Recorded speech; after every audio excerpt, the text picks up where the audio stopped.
자, 안녕하세요. 한국사 원유철입니다. 우리 2019년 10월 10일에 시행했었던 지방직 7급 해설 강의를 시작하도록 하겠습니다.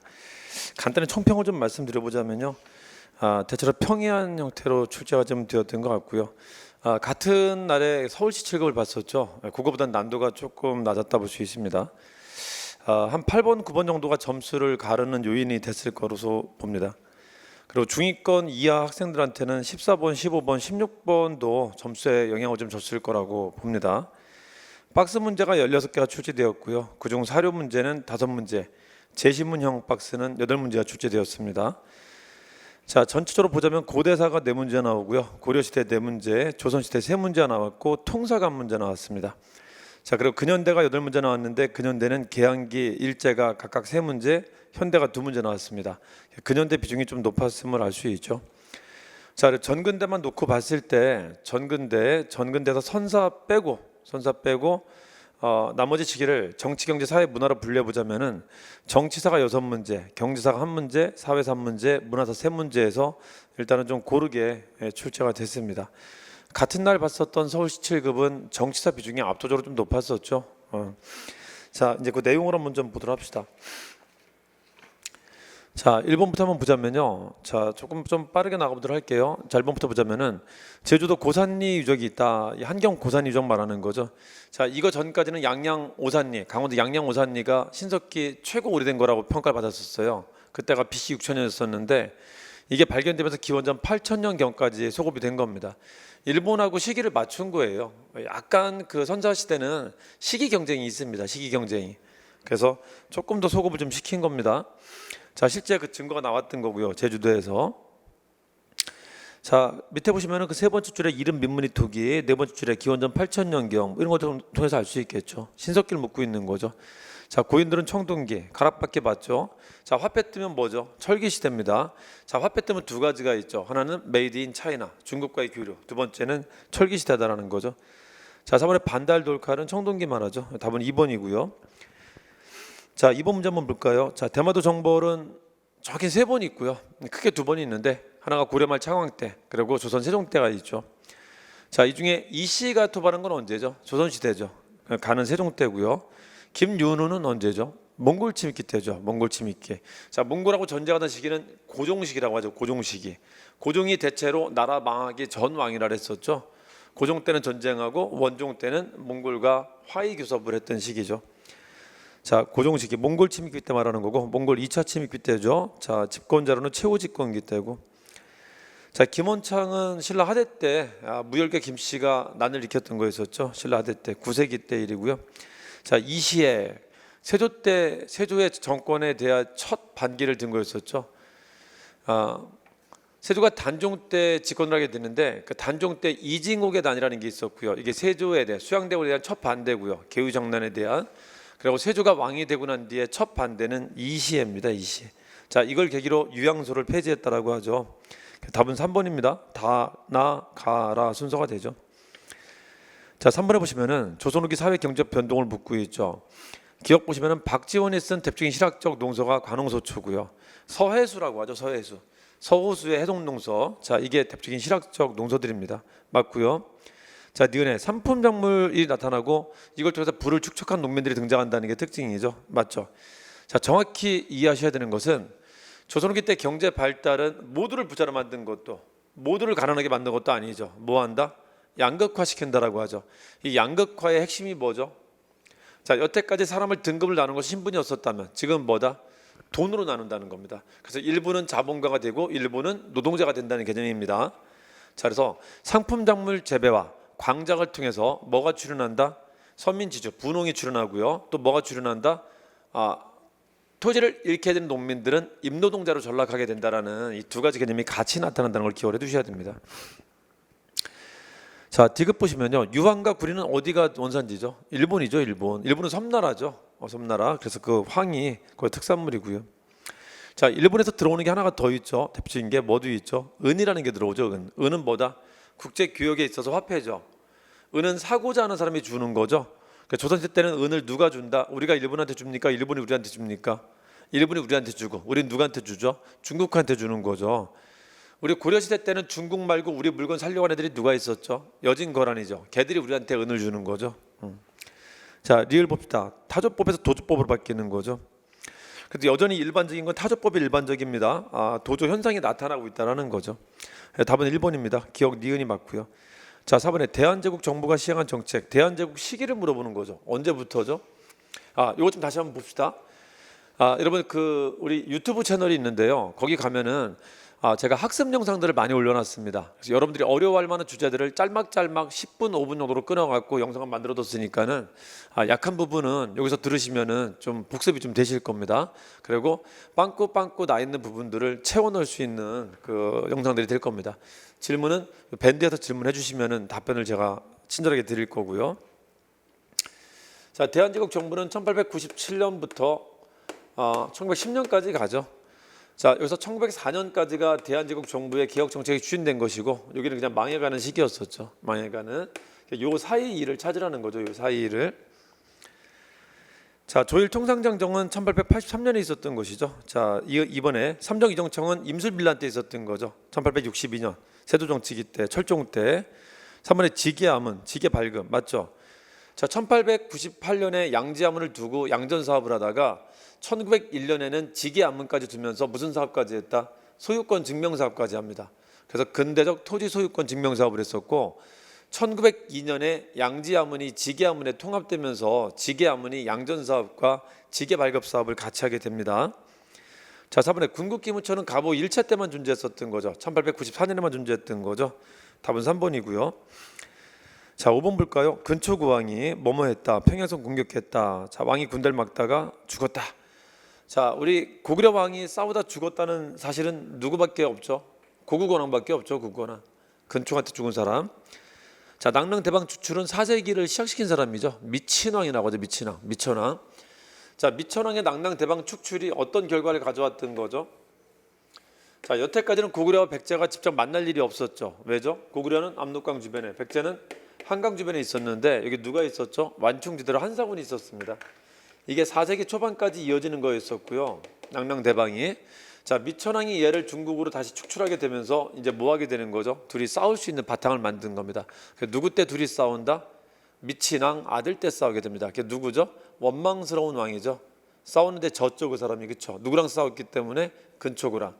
미천왕 다음에 근초고와 고구건왕이 있는 거고. 자, 이때 싸움에서 지고 나서 고구려 정신 차리고 이제 뭐 하게 되죠? 체제 정비한다. 그래서 뭐 한다? 소수림이 등장하고 그 뒤에 고구려 전성기가 나타나는 거죠. 광개토 장수라는. 자, 그래서 낙릉대방주출은 미천왕이고요. 자, 모용왕에 의해서 환도성이 함락되었다. 우리 고구려가 위기를 겪었었던 게 두 번 있었죠. 3세기 때 동천왕, 4세기 때 고구건왕이죠. 그렇죠?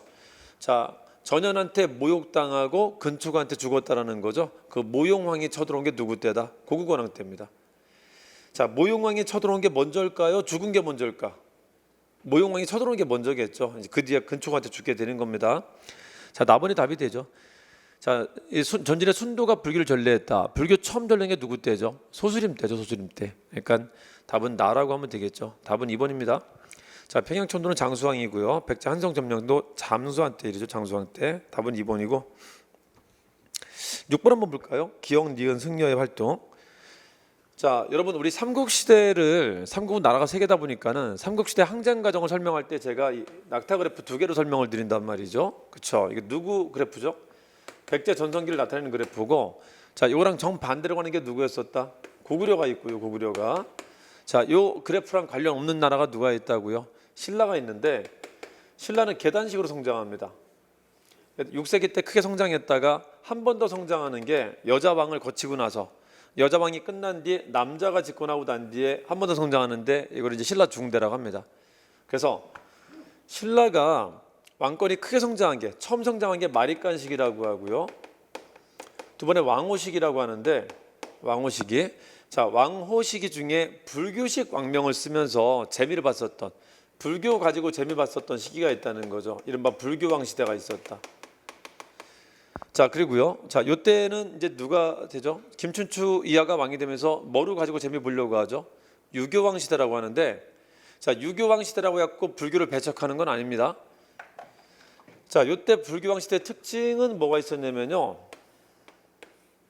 불교를 누가 전파한다? 여기는 아직 왕이 전파하는 시기입니다. 어디까지? 여기까지 전파하는 거고요. 이 귀족 세력 내까지. 자, 이 시기는 삼국 통일 전쟁기이기 때문에 신라에 누가 들어오게 되죠? 엄청나게 많은 사람들이 들어오게 됩니다. 자, 애초 신라가 요거밖에 안 됐었다면은 여기에 백제계, 고구려계 여러 나라 사람들이 들어온다라는 거죠. 자, 이게 들어오면은 이 국민들을 뭐로 만들어야지 이걸 계속 통치할 수 있을까요? 신라 국민으로, 하나의 국민으로 만들어야 됩니다. 자, 그때 활용했던 게 뭐가 있었다고요? 이거 불교 활용했다는 겁니다. 여기는 불교 가지고 여전히 재미 보려 했었고요. 국민 대통합은 여기는 뭐로 바꾸려 했었다? 신하들을 유학자로 바꾸려 했었다. 그래서 여기는 유교를 가지고 재미 보려 했었다. 그렇죠? 그래서 유교 정치 이념이 처음 대두했다라고도 하는 겁니다. 자, 이때 불교가 전파되는데 이때 불교 전파는 어떻게 하는 거죠? 자, 여태까지 불교는 왕이 신하들한테 했다면 신하들한테 전파하면서 여기에 고승들이 등장하게 되고요. 승려들이. 자, 이 승려들이 나서 갖고 이 불교를 여기까지 전파하면서 백제 지역, 고구려 지역까지 같은 불교를 전파하게 하는 게 이걸 대중화 운동이라고 하죠. 자, 이 대중화 운동에 힘을 썼었던 사람이 누가 있었다고요? 이게 효상이라는 사람이 있었다. 효상, 원효 의상. 자, 이 대중화 운동하기 전에 호국 불교에 영향을 많이 미친 사람이 누가 있었죠? 자, 법흥왕 진흥왕 때는 주로 왕들이 했었고요. 자, 그다음에 진평왕 때 다시 왕권을 회복시키면서 원광이라는 사람이 계율종을 강조하면서 불교와 더불어 율령을 다시 한번 정비하고 있었던 것이고요. 계율 같은 것을. 자, 여자방 때 위기를 극복한다고 요것 좀 만들자 했었던 게 누구다? 자장 같은 사람이 호국 불교하고 있었던 겁니다. 자, 그러고 이제 본격적인 대중화가 나타나게 되는 것이죠. 자, 거기 보시면은 첫 번째 동그라미 수나라한테 군사를 청하는 글을 요청하자. 자, 수나라면 일단 언제까지 있었던 거죠? 6세기 말과 7세기 초에 있었던 것이죠. 승려가 할 일이 아니나 제가 대왕의 땅에 살면서 녹을 먹고 있으니 어찌 따르지 않겠냐 하면서 군대를 청하는 글을 쓴 사람이 있었다. 이게 누구죠? 원광이죠, 원광. 자, 밑에 보시면은 초가집에 살아도 도를 행하면은 복업이 길어질 것이요. 그렇지 않으면은 성을 쌓더라도 이익이 없을 것이다. 이게 누구한테 건의했었던 거죠? 문무왕이 왕한테 건의했었던 겁니다. 문무왕이 왕한테. 문무왕이 왕한테 건의하는 일도 했었다. 문무왕이란다. 의상이 문무왕한테 건의했었던 일을 한 겁니다. 자, 점심 먹고 나면 정신이 좀 나가죠. 자, 그래서 의상이 대중화 운동도 전개하고요. 이 바른 정치를 하는 그 자문 역할도 했었다라는 겁니다. 바른 정치를 하는. 그래서 통일 전쟁기 때 중요한 역할은 저 두 스님들이 많은 역할을 했었다. 자, 밑에 의상 말하는 거죠. 자, 1번 보시면 황룡사 구충탑을 누가 건의했다고요? 이것만 만들면은 자장자장해집니다. 누가? 자장이 한 것이고요. 자, 세조국에 계율을 강조했던 사람은 누구죠?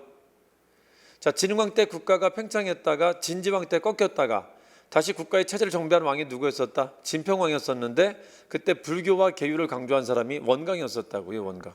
원광입니다. 원광 진평왕 때. 자, 2번이 맞죠. 3번에 보시면은 스스로 파괴한 뒤에 스스로 대중이 돼서 대중 전파한 사람이 누구죠? 원효죠. 저작거리 내려가서 노래 부르고 춤추면서 술 드시고 여자도 취하면서 내가 바로 대중이 돼갖고 전파한 사람이 누구다? 원효입니다. 원효 스타일입니다. 4번에 보시면은 당에 유학했다. 자, 유식론을 독자로 발전시켰다. 유식학의 대가. 당에서 유식학파를 만든 사람이 누가 있었죠? 현장법사 제자죠. 현장법사 제자는 원숭이가 아닙니다. 누구다? 원칙이죠, 원칙. 자, 현장법사가 서유기에 나오는 삼장법사를 했었죠. 그 삼장법사의 제자는 원숭이, 돼지 아닙니다. 원칙입니다, 원칙. 자, 원칙이 독자적 학파인 서명학파를 만들었다라고도 합니다. 당나라 유식학파에 영향을 줬다라고 하죠. 답은 2번입니다. 자, 7번 볼까요? 7번 보시면 여기 왕을 말하는데요. 여기 신라 중대 왕들이 누가 있죠? 무, 문, 신, 성, 경, 해로 끝나죠. 이름에 해자 들어가면 피살된 왕이라 그랬었죠. 이게 무열계 피살된 왕이었었고 경자 들어가면 꺾이기 시작한다 그랬었죠. 꺾이는 왕이었었다.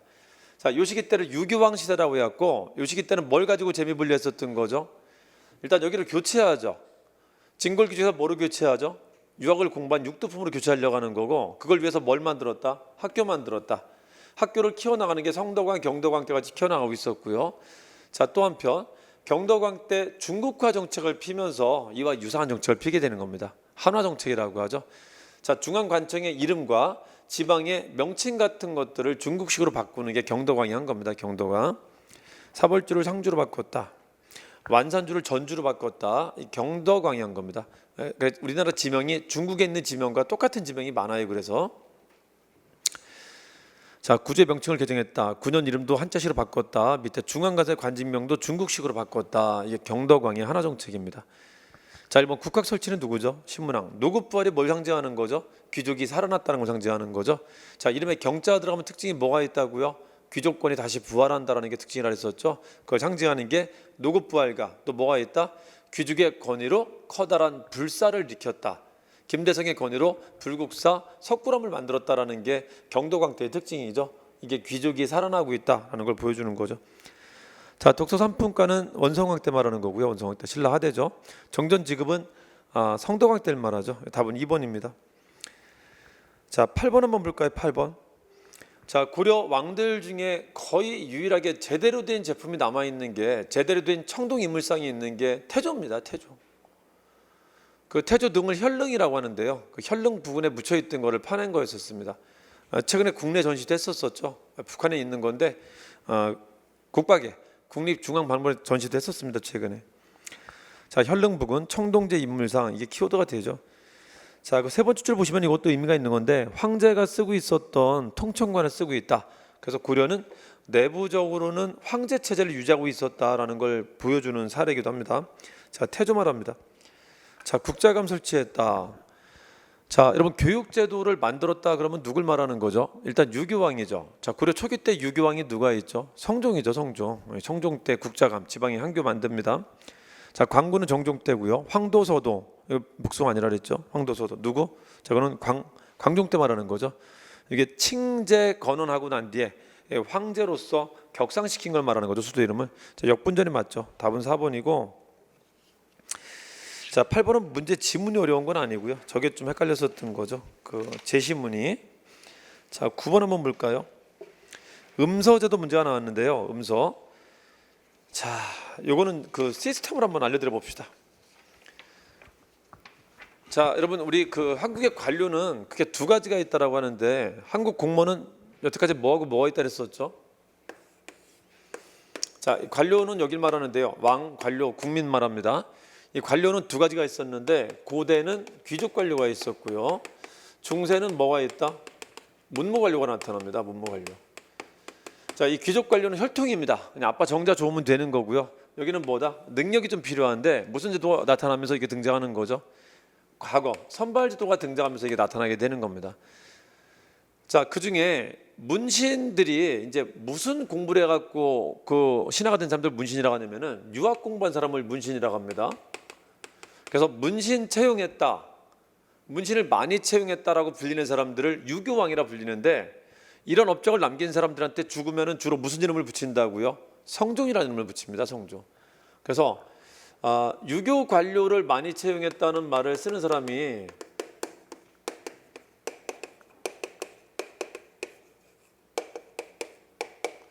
자, 유교 관료를 많이 채용했다는 사람 쓰는 사람이 유교왕이라 불리는, 유교정치했다라는 왕한테 이런 말을 쓰는데, 자, 유교정치피면은 이런 특징이 나타납니다. 정치적으로는 유학자를 등용했다. 자, 경제 사회적으로는 약간 민본 정치를 피게 됩니다. 유학이 민본이라는 개념이 있기 때문에. 자, 문화적으로는 유교 사상을 보급하는 거죠. 그래서 유학자 등용했다는 증거를 대야 되는데, 유학자 등용했다는 증거는 크게 두 가지로 됩니다. 뭐하고 뭐로? 학교 정비, 과거 정비했다는 말을 쓰게 됩니다. 그래서 국립학교인 국자감, 지방학교인 향교를 이때 만들고요. 그리고 과거제도를 한번 정비하고, 과거제도 정비할 때 음서도 정비합니다. 자, 고려의 양대 채용제도가 과거 음서이기 때문에 이때 같이 정비가 됩니다. 성종 때 정비가 됩니다. 성종 때. 자, 민본 정책은 특징이 뭐냐면요, 경제적으로는 수치를 좀 완화시켜주고요, 사회적으로는 복지제도 같은 걸 만들어주는 게 민본 정책의 특징입니다. 자, 의창 상평장 같은 게 등장하게 되죠. 자, 유교 정치를 폈다. 문화적으로 유교를 보급하면은 유교를 강화시키고 다른 사상을 좀 약화시킬 건데, 그게 나타나요. 불교식 예법을 유교식 예법으로 바꾸려고 시도했었다는 거죠. 성종 때. 자, 이게 유교왕의 특징입니다. 유교왕의. 유교왕이라는 타이틀을 붙이고 보면은 저게 같이 보일 겁니다.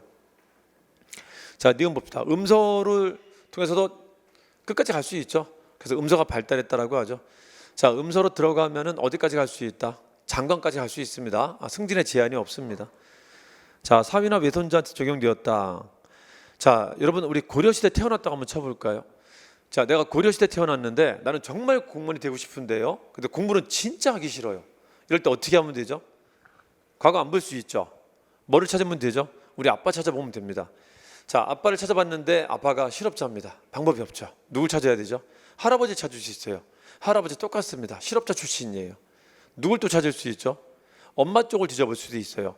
엄마 쪽을 뒤져봤더니 엄마 할아버지도 엄마 아빠도 역시 실업자 출신입니다. 방법이 없네. 누굴 찾을 수도 있죠? 아빠 형제를 찾을 수 있습니다. 형제들. 자, 여기도 또 아니야. 이 집안은 없는 집안이에요. 자, 이때 내가 마지막으로 공무원이 될 수 있는 길이 뭐가 있다고요? 마지막 도전할 수 있는 게 여자를 만나면 돼요. 여자. 어떤 여자를 만나면 되죠? 아빠가 5급 공무원인 그 딸을 만나면은 무조건 나는 공무원이 될 수 있는 겁니다. 자, 이렇게 들어가도 뭐를 할 수 있다고요? 끝까지 갈 수 있다는 거야. 끝까지. 장관까지. 아시겠죠? 그래서 음서가 발달했다고 합니다. 자, 여러분 만약에 고려시대 때 우리 집안에 공무원 출신이 없고요. 나는 정말 공무원이 되고 싶다면은 그때는 뭐를 하는 게 맞죠? 공부를 정말 하기 싫다면은 뭘 하는 거죠? 학원에다가 돈 들고 가서 학원에 또 돈 쓰면 안 됩니다. 우리 윌비스 학원 갖고 돈 쓰면 안 되고 어딜 가야 되는 거죠? 나이트를 가시는 게 나이트. 나이트 가서 그 돈을 뭐 하면 되죠? 삐끼한테 찔러주고 누굴 찾아와라? 5급 공무원의 따님을 찾아와라 그러면은 내 인생이 바뀔 수 있는 겁니다. 고려라면. 자, 어디는 안 되죠? 조선이면 자, 안 됩니다. 자, 답은 4번이죠. 디귿과 리을이 맞는 겁니다. 음서를 받는 대상은 크게 두 가지가 있어요. 공신자손과 왕실자손이 있고요. 얘들은 5품 이상 아니어도 상관없습니다. 그리고 또 누가 공신과 왕실이 아니라면 뭐 하면 된다? 5품 이상인 관리가 되면은 그 카드를 쓸 수가 있습니다. 자, 크게 보면 세 개로 나눠서 얘기할 수도 있죠. 공신자손, 조중의 묘회라는 게 이제 왕실자손 말하는 거고, 그리고 문무 5품 이상 관료 자손 등 이거를 크게 둘로 나눈다면은 공실과 왕신의 자손, 그리고 문무 5품 이상 자손이라고 하는 겁니다. 리을도 가끔 나오죠. 답은 4번입니다. 자, 10번 볼까요? 10번에 키워드 뭐 있죠? 왕이 복주에 이르렀다. 키워드죠. 자, 세 번째 줄에 홍건적이 있죠. 홍건적 누구 때만 쳐들어오죠? 공민왕 때만 쳐들어왔었죠. 공민왕 때. 자, 맨 끝에 정세훈이 막았다. 공민왕 때 말하는 거죠. 자, 향약 구급방은 고종 때고요. 강화천도시기 때, 강화도시기 때 만든 겁니다. 여러분, 강화도시기를 뭐라고 하죠? 전쟁기라고 하죠. 전쟁기는 누구 왕 때죠? 고종 때입니다. 고종 때만 전쟁 중이었었어요. 고종 때만. 자, 최후집권기고요. 자, 이번에 정치도가 충무광 때죠. 원간석기 충무광 때, 목정이라고 하죠. 목정. 자, 3번은 우왕 때 말하는 거죠. 직지심취유절 우왕 때. 현직이라고 하죠. 현재 존재하는 거죠. 현재 존재하는 것 중에 세계에서 가장 오래된 거죠. 이게 가장 오래된 금속활자본이죠. 자, 이재현의 사략이 국민왕 때 편찬됩니다. 답은 4번이고요. 자, 11번 한번 볼까요? 11번. 만민공동에 개최했다. 자, 두 번째 줄 관민공동에 열었다. 독립협회죠. 자, 맨 끝에 헌의욕조를 바쳤다. 헌의욕조 채택했다. 독립협회 말하는 거죠. 자, 독립협회는 언제 존재하죠? 자, 대한제국이 있었을 때인데요. 대한제국이 있었을 때 황제가 주도하게 되자 뭐 개념은 이렇습니다. 자, 갑오개혁 때는 개화파 관료가 주도했었다면 왕을 왕따시키면서 아간파천으로 왕이 튀면서 누가 힘을 되찾아오죠? 왕이 힘을 되찾아오면서 이 개화파 관료들을 믿지 못하게 됩니다. 자, 이러다 개화파 관료가 어디로 내려가게 된다? 민중사회로 내려가게 돼요. 민중사회로. 이 개화파들이 민중사회로 내려가서 활동한 걸 뭐라고 한다고요? 좀 더 대중화된 개화정책을 뭐라고 하죠? 이걸 계몽이라고 그래요. 계몽. 독립협회는 관료도 껴있었기 때문에 이걸 계몽단체라고 부르지는 않지만은 활동은 계몽 활동을 합니다. 어디서 활동한다? 여기서 활동합니다. 그래서 이걸 최초의 시민단체라고 돼요. 최초의 시민단체. 아시겠죠? 자, 누가 주도할 때 나타났었던 거죠? 왕이 주도할 때. 이 왕이 주도하는 시기를 뭐라고 한다? 아간파천부터 주도하게 되죠. 아간파천부터 주도해서 대한제국기지가 국왕이 주도하는 시기입니다. 자, 요놈들이 주도했었던 시기는 갑오개혁이라고 불리고요. 갑오개혁. 자, 이 갑오개혁에 참여했었던 인사들이 어디로 내려와서 여기로 내려와서 하는 겁니다. 이 개화파들이. 그래서 아간파천기 때 생깁니다. 1896년에 생겼다가 언제 없어지죠? 왕이 싫어갖고 결국 없앱니다. 자, 언제 없앤다? 1898년에 없어지게 됩니다. 한국협회 동원해갖고 둘 싸움시키고 해산시키는 거죠. 그렇죠? 홍범 14조는 어디 말하는 거죠? 갑오개혁 때 말하는 거죠. 갑오개혁 때. 갑오 2차의 시작을 알리는 거죠. 자, 이번에 러시아 전력 노출 요구하자 반대했다. 맞죠? 반러시아 특종을 벌이게 되죠. 이게 1898년에 있었던 거죠. 자, 국제보상운동은 독립해법 없어지고 난 뒤에 합니다. 러일 전쟁 치르고 나서 우리나라가 이제 망해가는 과정이 나타난 거죠. 1907년에. 자, 방공령 내리는 주체는 누구죠? 도지사입니다. 도지사. 관찰사가 내리는 거예요. 독립협회가 내리는 게 아니라. 자, 방공령 내리는 것은 지방의 관찰사가 내리는 겁니다. 자, 답은 2번이고요. 자, 12번 한번 볼까요? 1929년. 자, 그리고 통학열차 이용하던 한 일본 학생이 한국 여학생을 희롱했다. 이게 뭐죠? 광주 학생 운동 말하는 거죠. 그 세 번째 줄, 네 번째 줄을 보시면은 광주 학생들은 이에 대응해 시위를 벌였다. 맨 끝에 곳곳에서 동맹 휴학 투쟁이 벌어졌다. 전국적으로 번집니다. 이 운동. 그래서 지금도 있죠. 광주 학생 운동이 발생했었던 11월 3일을 학생의 날로 지정하고 있어요. 학생의 날. 자, 봅시다. 광주 학생 운동 1929년에 있었던 거죠. 자, 일본의 형평사는 23년에 나타납니다. 이번에 밀립대학 설립 운동 23년에 시작됩니다. 3번에 신간회가 진상조사단을 방해했었다. 맞죠? 4번에 조선 민흥회가 뭐죠? 신간회 전 단계에 있었던 좌우통합단체죠. 1926년에 있었던 겁니다. 시간적으로 다 맞질 않습니다. 이걸 이렇게 표현하죠. 신간회가 우리나라 유일당을 만든 건데 일종의 정당을 만든 건데요. 언제 만들죠? 27년. 1920년대 후반의 분위기가 민족주의와 사회주의가 합치는 분위기가 전 세계적으로 나타났었죠. 유럽에는 삼인주의가 나타나고 우리나라 신간회 같은 게 나타납니다. 그래서 유일당을 만드는데 이 유일당을 만드는 국내적 배경이 육민정신이라고 하죠. 60만 세 운동, 민흥회라는 단체 만들어졌다. 그리고 정우의 선언, 이게 신간회 결성의 계기가 되는 거죠. 이게 1926년에 있었던 겁니다. 자, 요 민흥회는 물산장려 운동하다가 물산장려회가 국내 토착 사회주의자인 서울애랑 합쳐져 갖고 서울 청년이랑 합쳐져 갖고 이제 만든 게 민흥회입니다. 민흥회. 자, 이런 것들이 신간의 결성의 씨앗이 됐다. 자, 답은 3번이고요. 자, 13번 한번 볼까요? 조선혁명선언을 작성했다. 누구죠? 신채호죠. 1번 민족주의 역사학 독사실록 맞죠? 1908년에 대한매일신보에 실었던 거죠. 자, 이번에 진단학회는 이병도 같은 실증주의자가 만든 겁니다. 자, 3번에 동학을 천도기로 개편했다. 누구죠? 3대 교주인 손병입니다. 여러분, 동학의 교주가 누가 있죠? 제시카라 그랬죠? 동학 교주는 제시카, 제시손이죠. 최재우, 최시영, 손병이가 있죠. 그 3대 교주인 손병이 때 동학이 뭐로 바뀐다? 정식 종교인 천도교로 바뀝니다. 여러분, 서학은 뭐죠? 천주교죠. 동학은 뭐죠? 천도교가 되는 겁니다. 천도교. 자, 3번은 1905년 12월 이른바 을사늑약 직후에 생겼던 겁니다. 천도교는. 그러니까 친일적 인물 쫓아냈다는 것은 일진회랑 결별했다는 걸 말하는 거고요. 자, 4번은 백남은 말하는 거죠. 백남은 조선사회 경제사, 사회 경제사 학자인 백남은 말합니다. 답은 1번이고요. 자, 14번 한번 볼까요? 신라가 주군을 설치할 때 자, 호구가 현의 규모가 되지 않는다. 그러니까 일반 군현의 규모가 되지 않는다라고 하는 겁니다. 다르다 그런 뜻입니다. 일반 군현과. 자, 여기다가 향가 부곡을 설치했습니다. 향가 부곡을. 자, 향가 부곡은 신라 때부터 있었던 겁니다. 그 신증 동국 묘지 승남이 아주 중요한 사료예요. 자, 밑에 보시면은 역과 진에서 역을 부담한 사람과 니은의 사람은 모두 천하고 힘든 일을 받게 했다. 신량역천 말하는 겁니다. 신량역천. 그래서 향소, 부곡, 장처, 진도 이런 사람들을 신량역천이라고 합니다. 신량역천. 그 니은은 부곡 말하는 겁니다. 부곡. 자, 기역과 니은은 향과 부곡을 말하는데 그냥 크게 향소, 부곡 문제를 내고 있는 겁니다. 자, 향리층의 지배를 받았다. 향리는 뭐죠? 지역 세력이죠. 지역 세력은 어디에 있죠? 어느 지역이나 존재하죠. 다만 차이는 뭐가 있죠? 지방관이 있냐 없냐가 차이가 있는 거지 향리는 다 존재합니다. 아시겠죠? 자, 이번에 봅시다. 관직의 진출에 제한을 받지 않았다. 관직 진출을 못합니다.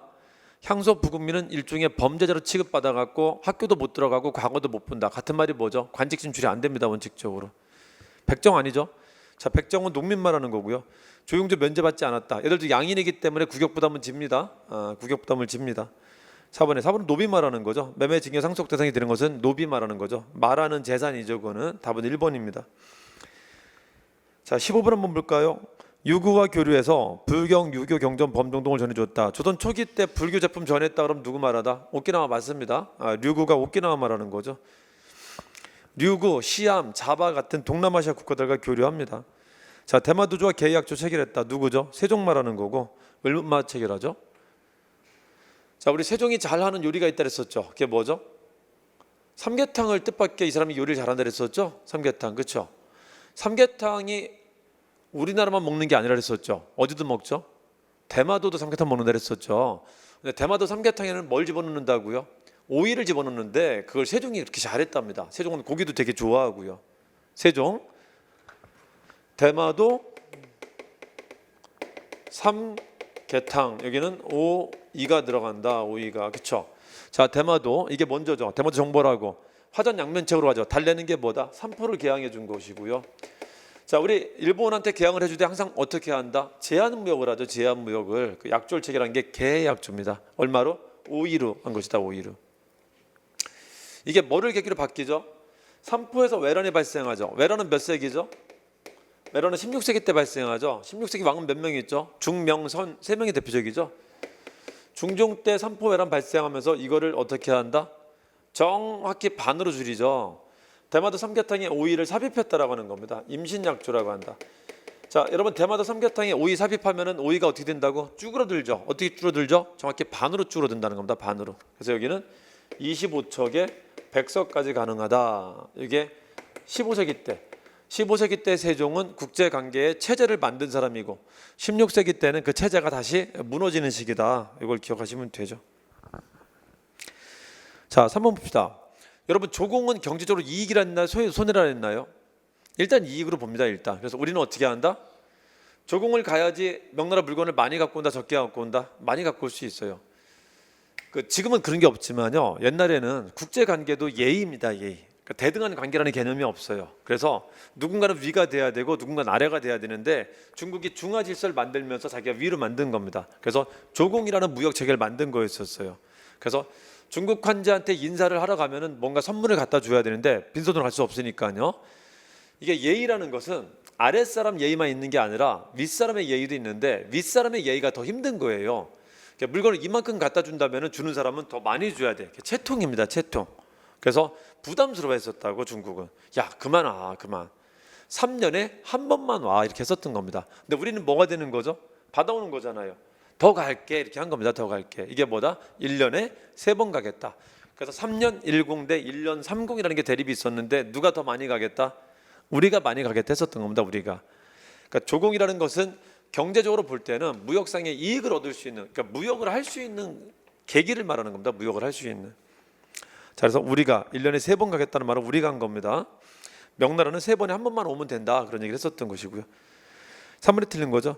자, 우리 조선의 외교 정책을 4대 교린이라고 하는데 명나라는 섬기고요. 4대하고 주변국은 교린, 사귀는 건데 사귀는 방식이 어떻다고요? 화전 양면 정책이라는 거죠. 때릴 땐 때리고 달랠 땐 달랜다. 이 주변국이 누구죠? 일본과 여진이죠. 일본과 여진한테는 화전 양면 정책으로 갑니다. 자, 맞고요. 답은 3번이죠. 자, 16번 한번 볼까요? 16번 조선시대 기록 문화 실록 말하는 거죠. 실록. 자, 이것도 제가 그림을 그리면서 저희 수업 때는 그림을 좀 많이 그리죠. 그림을 그리면서 설명을 좀 자주 드렸는데 자, 보시면 이걸 흔히 도성이라 부릅니다. 도성. 수도를 말하는 거죠. 수도. 자, 수도 안에는 뭐가 있죠? 궁궐이 있죠. 궁궐. 궁궐 누가 살죠? 왕이 삽니다. 왕이. 자, 궁궐 앞에 뭐가 존재한다? 정부청사가 존재합니다. 의정부 6조라고 하는 정부청사가 존재합니다. 자, 보시면은 조선은 기록 문화가 발달한 나라이기 때문에 기록을 철저하게 남기는데 자, 여기도 정부부처가 있지만 이 안에도 정부부처가 몇 개 있습니다. 왕실에 있는 대표적인 정부부처를 홍예승이라고 합니다. 홍예승. 홍문관, 예문관, 승정원이라는 게 있는데 자, 이 왕이 하는 일거수일투족을 기록에 남겨서 역사 속에 남겨요. 그래서 그 왕대의 일들을 하나의 역사책으로 매번 편찬하는데 그걸 실록이라고 합니다. 한 권 한 권이 다 역사책입니다. 그래서 이 왕이 죽어야만 돼요. 왕이 죽고 나면 뭐 한다? 실록청이라는 걸 설치합니다. 실록청. 자, 예문관 직원과 겸직 직원이긴 하지만은 여기 춘추관이라는 것도 있습니다. 자, 예문관 직원은 예문관의 고위 관료는 홍문관 직원과 겹치고요. 하위 관료는 춘추관 직원과 겹쳐갖고 그래서 편하게 그냥 3개만 기억해도 돼요. 홍예승이라고. 기관 자체는 춘추관도 있습니다. 자, 춘추관에 실록청을 두고요. 자, 여기서 이제 이 왕이 어떤 일들을 펼쳤었는가를 역사책을 정리하는데 그걸 실록이라고 합니다. 실록. 자, 실록은 무슨 자료를 가지고 만드냐면요. 자, 왕이 항상 신하들을 데리고 국무회의를 열 텐데 그 국무회의를 열게 되면은 이 국무회의를 기록하는 사람이 있습니다. 그 누구냐면은 예문관의 하위 직원들이 왕이 참여한 회의를 기록하는데 이걸 사초라 부릅니다. 사초. 자, 한편 춘추관의 직원들이 이 각 관서는 각 관서별로 각각의 업무일지를 만드는데 이 업무일지를 등록이라고 해요. 등록. 그럼 춘추관의 직원들이 이 등록을 다 모아다가 1년마다 한 번씩 시정의 기록이라는 걸 편찬합니다. 시정의 기록. 자, 그리고 승정원이 대통령 비서실인데요. 왕의 비서실인데, 자, 이 사람들의 일지는 뭐라고 하냐면은 이 일지를 승정원 일기라고 해요. 승정원의 하위 관료인 승정원 주사가 이거를 매번 적습니다. 자, 이런 것들을 싹 모아다가 만드는 게 그 왕의 역사 실록입니다. 실록청을 두고 왕 사후에 만드는 게 이거를 누구누구 실록이라고 하는 겁니다. 자, 그러면은 그 왕대의 역사가 완성이 되는 겁니다. 자, 이 사초하고 시정기가 가장 대표적인 기록이고요. 이게 왕이 했었던 거니까 이것도 주역에 참여하고, 이거 외에 양반들의 문집, 그리고 길가에 떠도는 야사 같은 것도 기록해서 아주 풍성한 기록물이 되고 있다는 겁니다. 아주 풍성한 기록물이. 자, 이 실록은 어디 것부터 어디께 남아 있죠? 태조 때 것부터 남아 있죠. 거기 어디 것까지? 철종 것까지 남아 있습니다. 철종 실록까지 25대 실록이 이게 유네스코에 등재되어 있는 겁니다. 자, 요거 외에 고종실록과 순종실록도 있는데, 자, 여러분 실록이라는 거는 왕이 죽어야지 쓸 수 있는 거죠. 이건 언제 돌아가시죠? 1919년에 돌아가시죠. 3.1운동의 배경이 되죠. 1926년에 돌아가시죠. 60만 세 운동의 배경이 되죠. 이건 일본 사람이 만든 겁니다. 그래서 이건 조선왕조 실록이라고 하지 않아요. 이거는. 근데 조선왕조 실록은 철종까지를 얘기합니다. 철종까지를. 철종까지가 그래서 유네스코에 등재가 돼 있는 겁니다. 1번 봅시다. 실록청, 사초, 시정기, 승정원일기 맞죠? 실록 편찬했다. 자, 이렇게 편찬한 실록은 되게 귀한 자료이기 때문에 잘 보관해야 되는데, 실록을 보관하는 곳을 뭐라고 하냐면요, 춘추관이 또 보관을 합니다. 작성도 하고 보관도 합니다. 자, 여기다 보관하는데 여기다만 보관하면 불안해. 그래서 외에 사고를 둬요. 바깥에, 지방의 사고를. 자, 바깥에 둔 게 충주에 뒀었는데, 자, 두 개만 가지고 불안합니다. 충주가 어디죠? 충청도죠.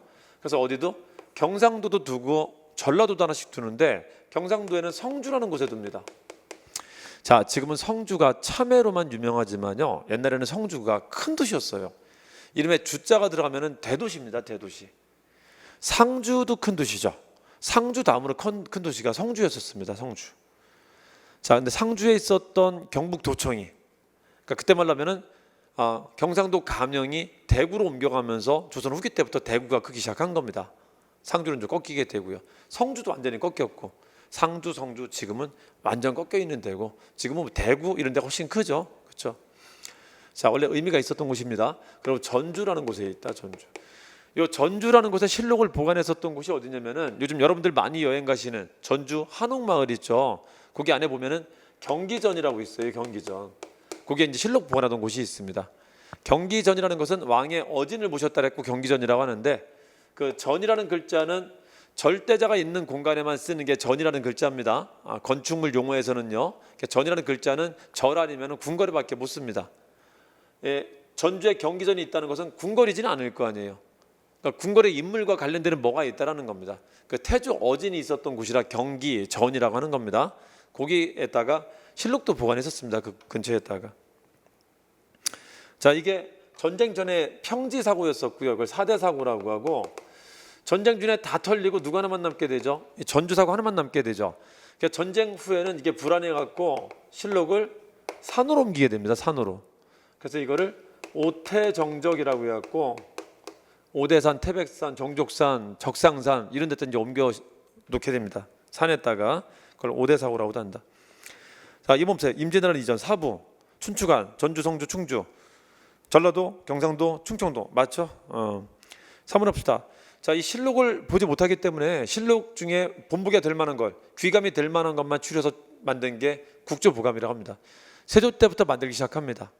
후대 왕들이 교훈이 될 만한 것들을 뽑아서 만든 게 국조보감입니다. 국가 조상들의 귀감이 될 만한 얘기, 그런 뜻입니다. 여러분, 그 유학책 중에 귀감이 될 만한 얘기만 뽑아서 쓴 책을 뭐라고 하죠? 마음에 새길 만한 글들. 명심보감이라고 하죠. 명심보감. 혹시 기출 문제 중에 귀감이 될 만한 것만 잘 뽑아서 만든 책을 뭐라고 하는지 아시나요? 기출보감이라고 합니다. 기출보감. 아시겠죠? 네, 기출보감. 아주 중요한 책이죠. 자, 됐고요. 4번 한번 볼까요? 자, 국원과 대신에 국정을 논의할 때 예문관 한림이 사관으로 참가했다. 예문관이 만드는 게 뭐라고요? 사초입니다. 사초. 예문관이 만드는 게. 자, 국왕과 대신에 국정을 논의하는 걸 국무회의라고 하고요. 그 국무회의 기록을 남긴 걸 사초라고 합니다. 시정기는 이 등록들 모아다가 업무일지 모아는 거예요. 업무일지, 관청 업무일지. 자, 답은 시정기를 사초로 바꾸면 되죠. 답은 4번이고. 17번 볼까요? 1954년에 실시된 선거하고 나오죠. 자, 여러분 그 시기 구분은 어떻게 하죠? 시기 구분은 현대사의 시기 구분은 공화국으로 합니다. 여러분 공화국이 몇 번까지 있었죠? 6번까지 있었죠. 자, 6번까지 공화국이 나타나는데 그렇게 공화국이 바뀌는 기준은 뭘로 삼죠? 현대정부, 즉 공화국이라는 것은 헌법에 의해서 만들어지는 정부를 공화국이라고 그래요. 공화국이 크게 바뀐다는 것은 헌법이 바뀐다는 겁니다. 헌법이. 그래서 공화국이 바뀌었다 그러면 반드시 그 앞에 뭐가 있다? 개헌이라는 게 존재합니다. 개헌이라는 게. 개헌은 그냥 되는 거 아니죠. 뭐를 거쳐야 되죠? 어떤 사건 뒤에 개헌이 됩니다. 그래서 공화국 앞에는 사건 개헌, 사건 개헌, 사건 개헌이 있다는 걸 꼭 기억해 주세요. 하나 더 가면 뭐 있죠? 사건 개헌 뒤에 뭐 해야지 정부가 수립되는 거죠? 선거한다. 사건 개헌, 대선. 요거 뒤에 새 공화국이 나오는 겁니다. 이것도 알아두시면 좋고요. 자, 그중에 1공화국을 낸 건데, 자, 1공화국 내에서 시기를 다시 구분한다면은 대선 기간을 가지고 나누면 돼요. 1948년에 처음 대통령이 되고요. 일단 더하기 몇 년 하면 되죠? 더하기 4년씩 하면은 대선이 됩니다. 대선 전에는 큰 일들이 꼭 있어요. 왜죠? 대통령이 돼야 되니까. 그래서 큰 사건들을 조작하게 됩니다. 자, 그중에 54년에 실시된 선거, 이때 개헌했다. 이 개헌은 무슨 개헌이죠? 원래 대통령은 2번밖에 출마 못하는데 뭐 하려고 한 거죠? 2번 이상 할 수 있다는 말을 집어넣으려 한 겁니다. 여기 56년 대선에 대비해서 작전 핀 게 이게 54년에 사자 들어가죠. 언제? 죽을 때까지 하겠다. 4.4.5.입 개헌을 말합니다. 4년에 죽을 때까지 하겠다. 이렇게 하면 기억하기 좋습니다. 4.4.5.입 개헌. 자, 처음에 부결됐다가 나중에 4.4.5.입 논리, 수학적 논리를 내세워갖고 다시 가결한 게 이 4.4.5.입 개헌의 특징이죠. 이게 2차 개헌입니다. 1차 개헌은 언제 하죠? 1차 개헌은 요 대선 직전에 하는 거죠. 이걸 뭐라고 하죠? 발췌한 개헌이라고 하는 거고, 발췌. 자, 이승만 대통령이 대선 직전마다 뭐를 했다? 개헌을 발사했다라고 하는 거죠. 개헌을 발사했다. 그렇죠? 자, 4.4.5.입 개헌. 자, 1번 봅시다. 대통령이 국회의원을 지명할 수 있었던 건 언제 얘기인가요? 사실상 왕이 됐었던 시기. 유신헌법 말하는 겁니다. 유신헌법. 사공헌법 말한다. 국보위는 언제 있었던 거죠? 전두환 거 말하는 거죠. 전두환이 쿠데타로 집권하고 난 뒤에 만들었었던 일종의 비변사 같은 겁니다. 자, 우리 박정희 대통령은 군사정변으로 집권하고 난 뒤에 만든 게 뭐였었죠? 국가재건 최고위라고 하고요. 여기는 국보위라고 합니다. 이 국보위를 이름을 바꿔서 국보위를 국가보위 입법회의로 바꿔서 헌법에다 집어넣어 버려요. 50헌법입니다. 50헌법. 8차 헌법. 자, 이번에 이 국가보위 입법회의가 입법권에 대한 기능을 가지고요. 그리고 정치활동 규제에 관한 권한을 가지게 된 게 50헌법입니다. 붙이겠다 집어넣어요. 붙이겠다가. 자, 대통령 선거인단하면 50헌법 말합니다. 8차 개헌 말합니다. 50헌법 8차 개헌. 자, 4번 해봅시다. 당시 재임 중인 대통령은 중임 제한 규정 적용받지 않는다. 그래서 언제든 출마할 수 있다. 죽을 때까지 출마할 수 있다. 이게 맞는 거죠. 답은 4번이고요. 자, 18번 한번 볼까요? 18번. 한국국민당과 조선혁명당, 한국독립당은 몇 차례 논의 끝에 40년에 자신들의 조직을 해체하고 당을 합쳤다. 이걸 뭐라고 하죠? 3당 통합이라고 하죠. 3당 통합. 3당 통합으로 됐었던 게 뭐가 있죠? 한국독립당입니다. 자, 임정은 이름을 한국독립당이라는 이름을 흔히 많이 쓰는데 30년에 처음 만들었다가 40년에 다시 독립당이 됩니다. 40년에 다시 독립당 되는데 이때는 3당 통합한 독립당이에요. 3당 통합한. 자, 여러분 우리 유튜브 들어가면은 이것도 제가 해놓은 게 있죠. 민족주의와 사회주의의 통합 과정이라는 거 적어놓은 거 있었죠. 자, 한국의 사회주의가 언제 들어오죠? 20년대 들어오죠. 그러니까 둘의 통합 논의는 언제부터 얘기할 수 있다? 20년대부터 얘기할 수 있죠. 그 통합 논의가 나온 게 20년대 후반이 한 번 있고요. 자, 이게 만주에는 삼부통합운동이라는 게 있고요. 그리고 국내에는 신간이라는 게 있고, 그리고 관내에는 촉성의 연합회라는 게 있어요. 이 세 군데 통합운동이 있습니다. 국내 신간에 만주 삼부통합운동, 관내는 촉성의 연합회라는 게 있습니다. 자, 이게 있다가 성공한 건 유일하게 이것만 성공하고 이건 따로 나옵니다. 이 촉성의 연합회 실패하고 나서 나온 게 한국 독립당이 처음 나타나게 돼요. 이때 이게 임정의 산하정당이고, 자, 그리고 30년대 들어서면서 30년대 전반에 다시 한번 통합운동이 나타납니다. 30년대 통합운동의 핵심은 뭐냐면은, 국내는 빼고요. 국내는 이제 운동이 힘들어지고, 만주에 있었던 사람들이 만주가 일본한테 점령당하면서 어디로 내려온다? 관내로 내려와서 만주 플러스 관내가 된다는 게 특징이라는 거죠. 30년대 통합운동. 이 결과물이 뭐다? 민족혁명당이 만들어지는 거죠. 민족혁명당. 민족혁명당으로 사람들이 다 모이게 되자 오히려 임정이 뭐가 되는 거죠? 소외가 됐었죠. 자, 그랬다가 여기 들어왔던 사람들이 빠져나가게 되면서 임정이 자기 여당을 하나 만든 게 국민당이라는 걸 만들었다 그랬었죠. 자, 이때는 굳이 국민당이라는 이름을 쓴 이유가 뭐라고요? 마치 민족혁명당이 우리나라 대표처럼 보이니까 민족혁명당이 대표가 아니라 내가 대표다라는 말을 쓰기 위해서, 여기가 국민당 구역이란 말이죠. 이 지역이 똑같은 국민당 이름을 쓴 겁니다. 내가 대표야, 내가 여당이고 네가 야당이야, 이렇게 하려고 한 겁니다. 자, 그랬다 중일 전쟁 터지고 나서 30년대 후반에 마지막 통합운동이 나타나는데, 자, 이제는 관내밖에 안 남았죠. 사람들이 관내에 있었던 두 단체가 김구와 김원봉 단체거든요. 이때는 김구와 김원봉이 합치는 게 이 논점이었었습니다. 근데 이때는 합쳐졌다가 이게 전국연합 진선협회라는 걸로 합쳐집니다. 아주 잠깐 합쳐졌다가, 자, 이때 통합했었던 민족주의 세력들이 이쪽으로 합쳐지면서 이게 3당 통합이 되는 겁니다. 김구 쪽은 점점 힘이 커지고 있고요. 김원봉은 점점 힘이 작아지자 김원봉이 자기가 소외된다고 저기를 빠져나가게 된 겁니다. 자기가 소외된다고. 그래서 이것도 통합이 실패로 끝나게 됩니다. 자, 요랬다가 1940년대 접어들면서, 이게 마지막 통합인데요, 진짜 김원봉의 세력들이 화북지방으로 40년대 이동하게 되면서 김원봉의 세가 너무 약해지게 됩니다. 이게 약해지게 되면서 어쩔 수 없이 뭐 하게 된다? 흡수 통합하게 되는데, 이게 진짜 통합이 된 겁니다. 1942년에 임정과 민혁단계가 통합하게 됩니다. 일단은 조선의용대가 먼저 들어오게 됩니다. 광복군과 조선의용대가. 자, 그럼 민혁당이 완전히 통합된 건 이제 44년에 완전 통합됐다라고도 평가해요. 이때 헌법이 바뀐 게 이제 주석과 부주석제로 바뀌면서 사실상 민혁당을 완전 받아주는 겁니다. 화학적 통합이 되는 거죠. 이게 김구고, 이게 김규식인데, 김규식이 민혁당의 주석이었었거든요. 둘 화학적 통합시켜준 겁니다. 자, 이렇게 통합되면서 뭐가 통합된 것이다? 일단은 김구와 김원봉이 드디어 통합이 된 겁니다. 잘 보시면 네 번의 통합운동이 있는데, 20년대는 각각 지역별 각각, 30년대 전반에는 만주와 관내 합쳐진다. 30년대 후반에는 이제 관내만 남았기 때문에 관내 두 사람이 합쳐진다. 합쳐졌다 바로 깨진 거고, 여기는 드디어 관내 두 사람이 합쳐졌다. 이걸로 끝나는 겁니다. 합쳐졌다. 이 네 번의 통합운동을 잘 기억 좀 해두시길 바랍니다. 자, 여러분, 통합운동 끝에는 반드시 뭐가 나타난다 그랬었죠? 당이 나타난다 그랬었죠? 자, 여기는 뭐가 두 당이 나오게 되고요. 여기는 한독당, 주역당이 나오게 되고, 여기는 유일당이 나왔다. 신간회라는. 여기는 뭐 나오죠? 두 당이 나오게 된 거죠. 민혁당과 국민당이라고. 잠깐은 민혁당으로 통일됐었다가 결국 둘이 된 것이고. 자, 여기 보시면 전국연합 진선협회 끝에 누구는 탈퇴하고 김원봉은 빠져나가게 되고요. 누구만 남아서 국민당과 더불어 만주에서 내려왔었던 조혁당, 한독당이 합쳐갖고 우파만 통합하게 된 게 이게 뭐다? 이게 한국독립당이에요. 한국독립당.